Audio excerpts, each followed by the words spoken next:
Tourists coming to gamble and party on the Strip will soon find something other than bright lights welcoming them to fabulous Las Vegas. Billboards will serve as a stark reminder that investigators remain stumped about what drove a gunman to mow down concertgoers from a perch in a high-rise casino hotel last Sunday. We still do not have a clear motive or reason why, a frustrated Clark County Undersheriff Kevin McMahill said Friday. We have looked at literally everything.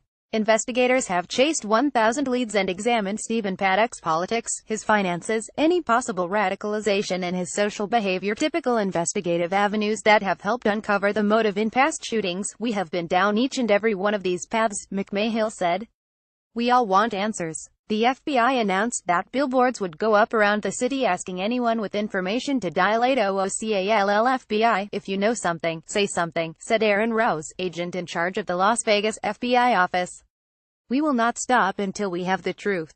Paddock, a reclusive 64-year-old high-stakes gambler, rained bullets on the crowd at a country music festival from his 32-ND-floor hotel suite, killing 58 and wounding hundreds before taking his own life. McMahill said investigators had reviewed voluminous video from the casino and don't think Paddock had an accomplice in the shooting, but they want to know if anyone knew about his plot beforehand.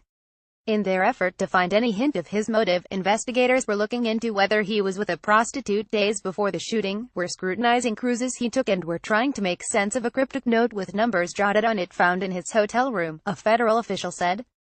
The U.S. official, briefed by federal law enforcement officers, wasn't authorized to discuss the matter publicly and spoke to the Associated Press on condition of anonymity. The official said investigators were interviewing other call girls for information and looking into at least a dozen cruises Paddock took in the last few years, including one to the Middle East. It is unusual to have so few clues 5 days after a mass shooting. McMahill noted that in past mass killings or terrorist attacks, killers left notes, social media postings and information on a computer, or even phoned police. The lack of a social media footprint is likely intentional, said Errol Southers, director of Homegrown Violent Extremism Studies at the University of Southern California. We're so used to, in the first 24 to 48 hours, being able to review social media posts. If they don't leave us a note behind or a manifesto behind, and we're not seeing that, that's what's making this longer.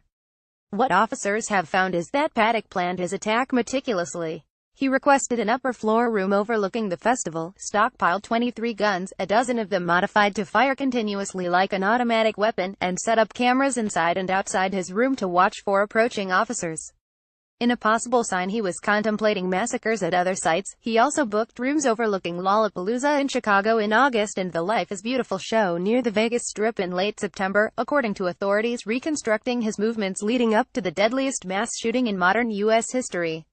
His arsenal also included tracer rounds that can improve a shooter's firing accuracy in the dark, a law enforcement official told the AP. It wasn't clear whether Paddock fired any of the illuminated bullets during the massacre.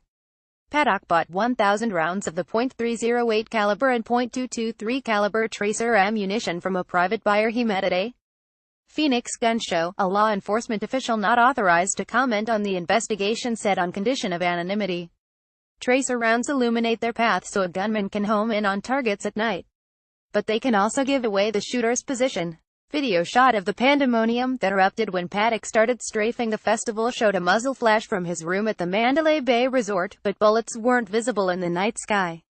McMahill said investigators are looking into Paddock's mental health and any medications he was on. His girlfriend, Mary Lou Danley, told FBI agents Wednesday that she had not noticed any changes in his mental state or seen indications he could become violent, according to a federal official who wasn't authorized to discuss the matter publicly and spoke to the AP on condition of anonymity.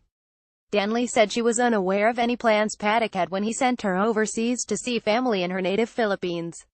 She was out of the country at the time of the attacks and has been labeled a person of interest, though she's not in custody and is cooperating with authorities. Because so few people knew Paddock well, investigators will have a harder time probing his background for clues or hints he may have dropped about his plans, Southers said.